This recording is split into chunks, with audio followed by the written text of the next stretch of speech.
মেডিকেলে গেছে আর কি, অক্ষণ আইতেছে।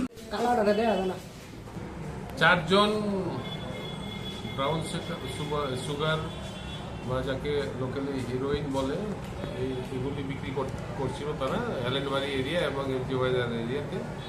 তখন আমাদের কাছে খবর আসায় আমরা আমাদের ওমেন সাব ইন্সপেক্টর কমলা মুরাশি এবং সাব ইন্সপেক্টর সমরেশ চাকমার নেতৃত্বে একটা টিম গঠন করে এই অভিযান চালানো হয়। অভিযানে এই চারজনকে আমরা গ্রেপ্তার করি। তাদের কাছ থেকে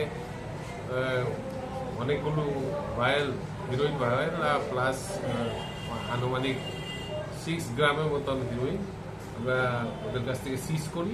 ওগুলি বিক্রি করছিল ওরা, তাদেরকে আমরা গ্রেপ্তার করি। এর মধ্যে একজন মহিলাও আছে, ওর নাম হচ্ছে দীপিকা দেবনাথ এলিয়াস মনি।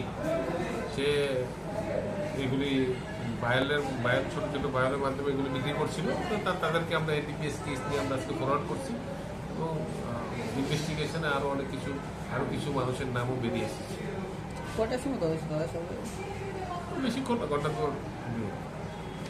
তাদের সঙ্গে বাকিরা যে আছে ওদের নাম যারা আছে তারা ওরা হচ্ছে প্রীতম দাস, তারপরে আকাশ দেববর্মা, আর আরেকটা হচ্ছে জলিম মিয়া।